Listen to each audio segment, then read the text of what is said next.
here and now. The here and now.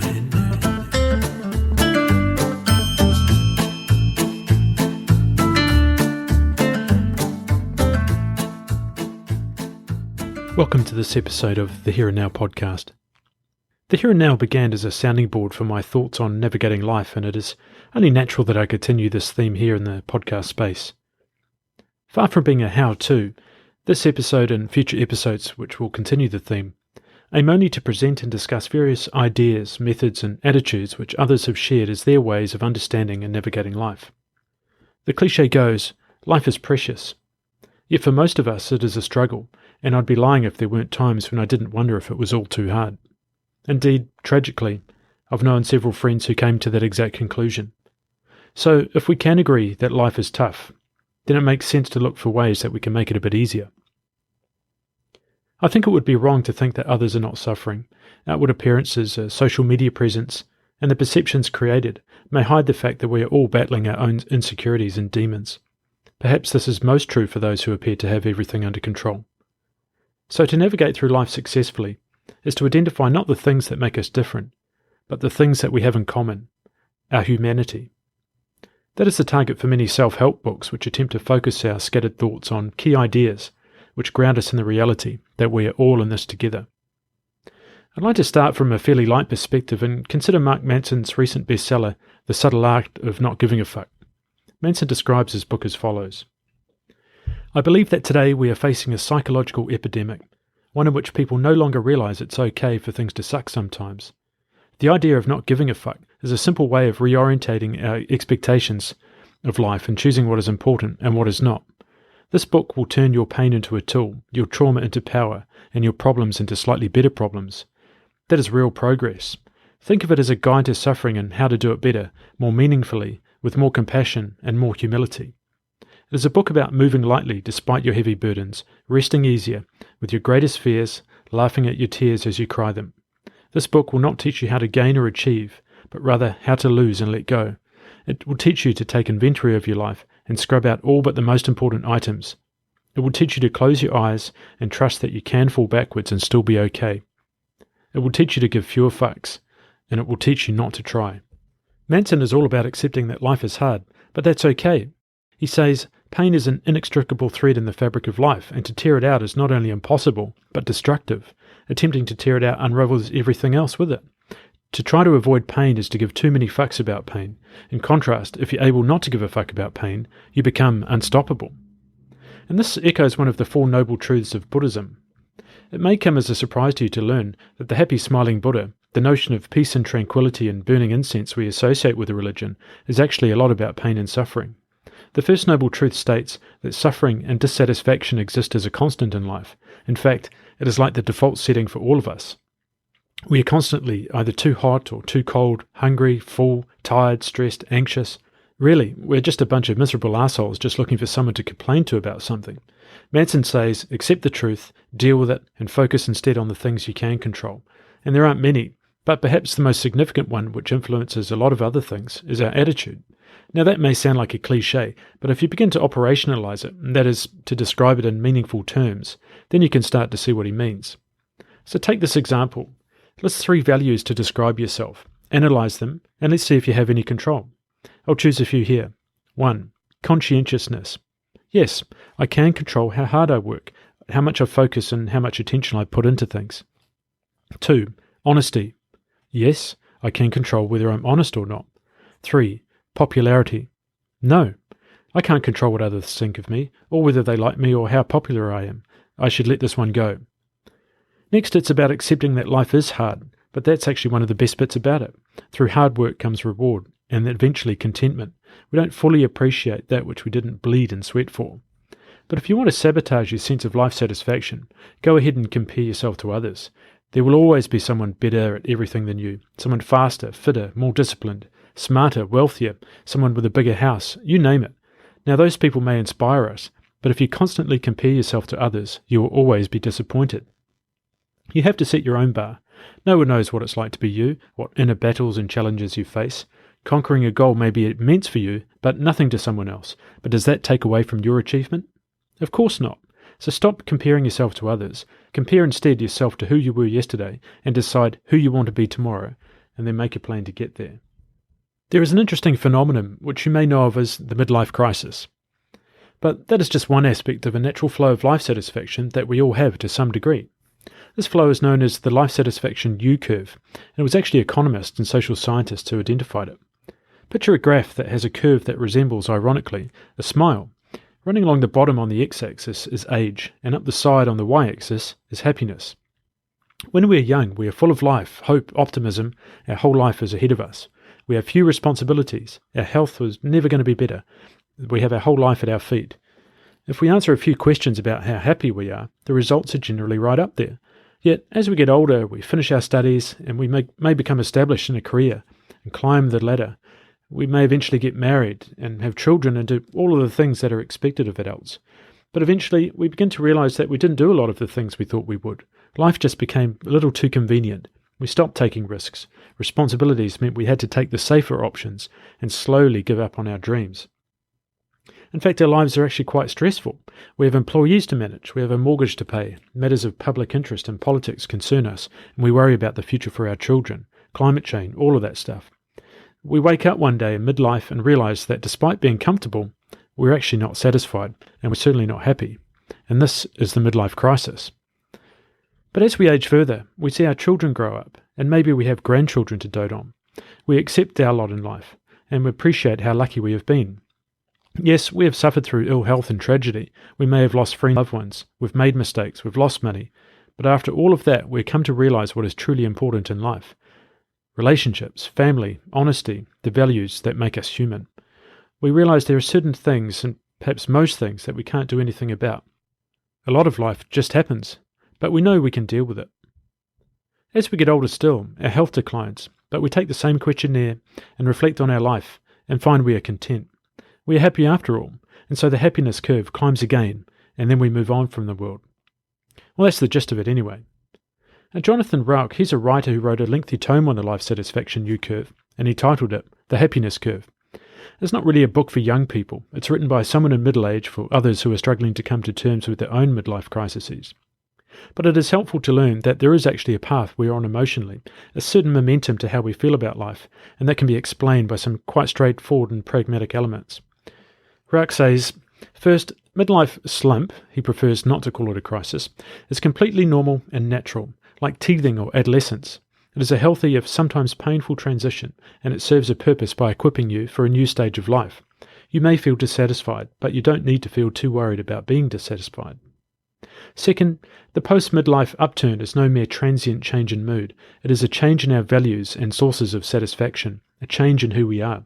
It often brings unexpected contentment that extends into old age, and yes, even into frailty and illness. Third, by extending our lifespans, modern medicine and public health have already added more than a decade to the upturn, and they will add more years in the future. We are in the process of adding perhaps 2 decades to the most satisfying and pro-social period of life. Some sociologists call this new stage of life encore adulthood. Whatever you call it, it is a gift the likes of which mankind has never known before. And here's another important point. Happiness is not about money. Back in the 70s, a US economist named Richard Easterlin identified that while in some countries having more money meant more happiness, as societal wealth grows, happiness doesn't. More money doesn't equate to more happiness. This is known as the Easterlin paradox, and it poses a question which has been largely ignored. Why build society on the growth of wealth when it doesn't actually contribute or benefit our life satisfaction and happiness? There are a number of other considerations, such as an increase in equality that comes with an overall increase in wealth, but we might unpack that in a future episode.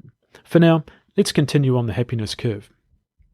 Now, set aside the notion that one day life will be better. This idea that we have that one day in the future, when I have more money and I'm in great shape, I've ticked off all the things on my bucket list, that I'll finally be happy. Then I can enjoy my later years, content in the knowledge that I've lived a great life. Now, you can, but it won't be because any of those things happen. Expectations are a great source of disappointment. When we temper our expectations, which tends to happen naturally in later life, we are happier. We accept rather than expect, and that is a good thing. We are pleasantly surprised rather than disappointed. The idea of rationalizing how you feel with the knowledge that we all go through this, to some extent is what psychologists refer to as normalizing. I like to think of it as just being. Just accept how you feel. Know it is part of life, part of your journey, and that it won't always be like this. Acceptance is one path to contentment. We can also extend this to mindfulness, being in the here and now. It's kind of where the name for the blog and this podcast comes from, letting go of everything but this moment. It's not easy to do, but when we simply detach and focus on this moment, right now, it is very difficult to carry all of our baggage with us to that place. The present is no place for regret, as that is tied to the past, as is disappointment and myriad other negative emotions attached to the things we have no control over or can do nothing to change. Anxiety, worry, fear, these are all emotions attached to a future which hasn't happened yet. In fact, the more we dwell on those things, the more likely we are to conjure them into being through our own negative mindset. There is nothing to fear in the present moment, nothing to be anxious about. This moment right now is all there is. If anything, it is a neutral position, free of all of the emotions we may assign to that past and future. When we can learn to live in the moment, and I don't mean with reckless abandon, but to detach from the swirling mass of thoughts that consume our lives, and focus on the most simple things such as our breath, we can find a pathway to transcendence of emotions which seem to influence our perception of how happy and satisfied we really are. I think it was Mark Twain that said, "I've been through some terrible things in my life, some of which actually happened." I'd like now to read a few excerpts from a little book that has been around for quite a while now. It's called Don't Sweat the Small Stuff. It's by Richard Carlson. He's sold over 30 million copies, so I'm sure you've probably heard of it.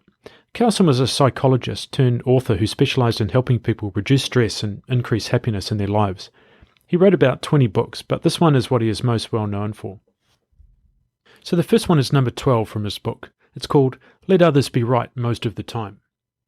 One of the most important questions you can ever ask yourself is, do I want to be right or do I want to be happy? Many times the two are mutually exclusive. Being right, defending our positions, takes an enormous amount of mental energy and often alienates us from the people in our lives. Needing to be right or needing someone else to be wrong encourages others to become defensive and puts pressure on us to keep defending. Yet many of us spend a great deal of time and energy attempting to prove or point out that we are right and that others are wrong. Many people, consciously or unconsciously, believe that it's somehow their job to show others how their positions, statements and points of view are incorrect, and that in so doing, the person they are correcting is somehow going to appreciate it, or at least learn something. Wrong. Think about it. Have you ever been corrected by someone and said to the person who is trying to be right, "Thank you so much for showing me that I am wrong and you're right. Now I see it. Boy, you're great." Or has anyone you know ever thanked you or even agreed with you when you corrected them or made yourself right at their expense? Of course not. The truth is, all of us hate to be corrected. We all want our positions to be respected and others stood by others. Being listened to and heard is one of the greatest desires of the human heart, and those who learn to listen are the most loved and respected. Those who are in the habit of correcting others are often resented and avoided. He makes a good point, and it's one I try to remind myself of often, as difficult as it may be. There reaches a point in life when you need to listen to other people and really listen. It's in those moments of your own silence that you can start to absorb what other people are saying and find out that it doesn't really matter who's right or wrong. Everybody will approach things from their own perspective, and oftentimes when you let people reflect out loud, you begin to learn more about yourself as well. The next lesson is number 22 from the book. It's called Life Isn't an Emergency. In some ways, this strategy epitomizes the essential message of this book. Although most people believe otherwise, the truth is, life isn't an emergency. I've had hundreds of clients over the years who have all but neglected their families as well as their own dreams because of their propensity to believe that life is an emergency. They justify their neurotic behavior by believing that if they don't work 80 hours a week, they won't get everything done. Sometimes I remind them that when they die, their in-basket won't be empty. Carlson continues, I've never met anyone, myself included, who hasn't turned little things into great big emergencies. We take our own goals so seriously that we forget to have fun along the way, and we forget to cut ourselves some slack. We take simple preferences and turn them into conditions for our own happiness, or we beat ourselves up if we can't meet our self-created deadlines. The first step in becoming a more peaceful person is to have the humility to admit that, in most cases, you're creating your own emergencies. Life will usually go on if things don't go according to plan. It's helpful to keep reminding yourself and repeating the sentence, life isn't an emergency. That's great advice. A friend of mine shared a Facebook meme recently, and it was an image by a gentleman by the name of Charles Bukowski, who was a German-American writer and poet, and it said, we're all going to die, all of us. What a circus. That alone should make us love each other, but it doesn't. We are terrorized and flattened by trivialities. We are eaten up by nothing. This really resonated with me, and it's pretty much a short version of Carlson's lesson number 22 that I just read. Don't sweat the small stuff. It really doesn't matter. This is perhaps not truer than for those who have been in combat, where they face life and death up close and personal as bullets whiz by. Andy McNabb, which is not his real name, became famous for his book Bravo 20 about an SAS mission in the First Gulf War, where the patrol he was commanding was compromised. He and others were eventually captured and subjected to harrowing torture techniques in the Abu Ghraib prison in Baghdad. In the closing passage of his book, McNabb writes, "Our big joke in prison used to be, well, at least they can't make us pregnant, and I've learnt that nothing is ever as bad as it seems. Things that might have bothered me in the past are less likely to now. The car not working, red wine being spilt on our light-coloured carpet, the washing machine flooding, something valuable getting lost. I know my limitations better now, yet I feel more positive and self-assured. I no longer take anything for granted. I appreciate simple, everyday things much more. Instead of going downtown in the car, I'll make an effort to walk through the park." Why is it that to appreciate what is truly important and what is not requires us to suffer through an ordeal where we face losing it all? Why do we not see the forest for the trees? Returning to Mark Manson's book, he says, in the 1950s, a Polish psychologist named Kazimierz Dabrowski studied World War II survivors and how they'd cope with traumatic experiences in the war. This was Poland, so things had been pretty gruesome. These people had experienced or witnessed mass starvation, bombings that turned cities to rubble, the Holocaust, the torture of prisoners of war, and the rape and or murder of family members, if not by the Nazis, then a few years later by the Soviets. As Dabrowski studied the survivors, he noticed something both surprising and amazing. A sizable percentage of them believed that the wartime experiences they'd suffered, although painful and indeed traumatic, had actually caused them to become better, more responsible, and yes, even happier people. Many described their lives before the war as if they'd been different people then, ungrateful for and unappreciative of their loved ones, lazy and consumed by petty problems, entitled to all that they'd been given. After the war, they felt more confident, more sure of themselves, more grateful and unfazed by life's trivialities and petty annoyances. Obviously, their experiences had been horrific, and these survivors weren't happy about having had to experience them. Many of them still suffered from the emotional scars the lashings of war had left on them, but some of them had managed to leverage those scars to transform themselves in positive and powerful ways. And they aren't alone in that reversal. For many of us, our proudest achievements come in the face of the greatest adversity. Our pain often makes us stronger, more resilient, more grounded. Many cancer survivors, for example, report feeling stronger and more grateful after winning their battle to survive. Many military personnel report a mental resilience gained from withstanding the dangerous environments of being in a war zone. Dabrowski argued that fear and anxiety and sadness are not necessarily always undesirable or unhelpful states of mind. Rather, they are often representative of the necessary pain of psychological growth. And to deny that pain is to deny our own potential. Just as one must suffer physical pain to build stronger bone and muscle, one must suffer emotional pain to develop greater emotional resilience, a stronger sense of self, increased compassion, and a generally happier life. We often expect too much. We make our happiness conditional upon things that we can't control, or things that are unlikely to go smoothly. When things do not seem to be going to plan, we lose heart and ask the wrong questions. We say, "Why me?" when what we should be saying is, "Good, what can I learn from this?" Retired US Navy SEAL Jocko Willink has become known for his good mantra, where he states that when something isn't going to plan, he just says, "Good," and finds the upside to the situation. Unexpected problems? Good, we have the opportunity to figure out a solution. Think about the last time you did well at something. Chances are you attributed your success to internal factors. You may have thought to yourself, "I did well because I am smart," or "I did well because I studied and was well prepared." These are two common explanations you might use to justify your performance. What happens when you don't succeed, though? Social psychologists have found that in this situation, you are more likely to attribute your failure to external forces. You might say, "I failed because the situation was different to what I was prepared for," or "it was so hot that I couldn't concentrate." These are examples of excuses you might come up with to explain poor performance. Notice that both of these explanations lay the blame on outside forces rather than accepting personal responsibility. Psychologists refer to this phenomenon as the self-serving bias. So why are we more likely to attribute our success to our personal characteristics, but blame outside variables for our failures? Researchers believe that blaming external factors for failures and disappointments helps protect self-esteem. It's a self-protection mechanism. Unfortunately, it's bullshit. We need to be honest. We need to be honest with ourselves and not fear failure. We shouldn't hinge our happiness on whether we win or lose at something. We should acknowledge that sometimes we will fail, and for a variety of reasons. We need to reframe those failures as opportunities to learn and get better. Each experience makes us a little wiser if only we're willing to cut the bullshit and listen to what that experience really taught us. Another similar bias is the fundamental attribution error. This is when we see someone else fail at something and we say that didn't work out because they didn't work hard enough or they aren't that good at it. We don't consider the external factors that we blame for our own failures. We blame the individual for their own demise. Another example that is perhaps more relatable is how we curse at others' behaviour without considering their circumstances. Now don't get me wrong, some people can be assholes, but are all people really assholes? And all of the time? Probably not.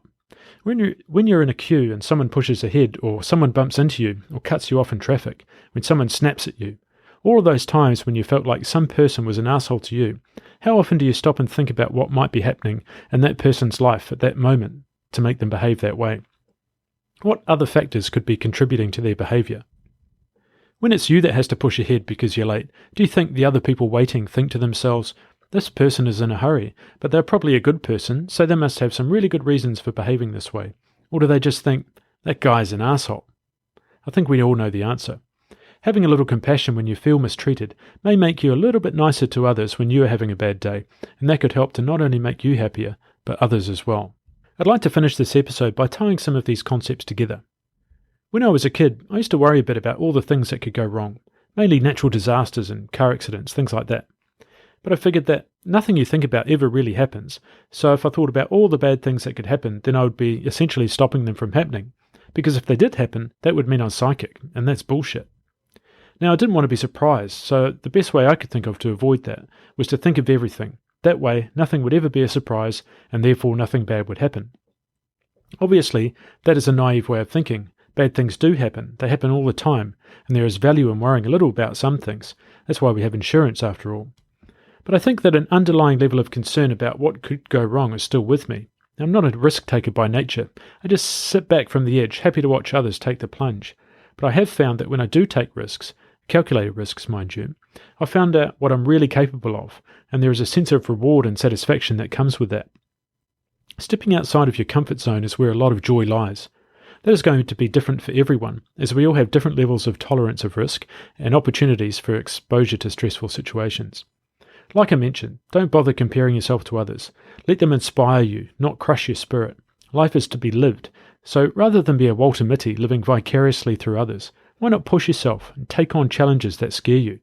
Being fearful of something doesn't mean that it's unduly risky. It just means that it's outside of what your normal region of comfort is. Be uncomfortable, challenge yourself, and find out what living in the moment is really about. Do something regularly that makes you uncomfortable, and you will feel more alive, and with that will come happiness and confidence. You may be surprised how many new doors open when you shed your fears and embrace being uncomfortable from time to time. There's plenty more to discuss on this topic, which is why the Navigating Life episodes will be more of a series within the podcast, which I'm going to revisit from time to time, where I'll share more thoughts and ideas on how to reconcile the challenges of life with our search for happiness and contentment. So just give me and my guests a bit more time, and we'll get this life business figured out once and for all. Thanks for listening to this episode of the Here and Now podcast. You can find us on Facebook at the Here and Now podcast or Twitter at Here Now podcast. Go ahead and subscribe to the podcast to keep up to date with all of our latest episodes, and be sure to give us a rating at the Apple Podcasts app. You can reach out to me via the pages or at the email thehereandnow@gmail.com. Thanks for listening, and we'll see you next time.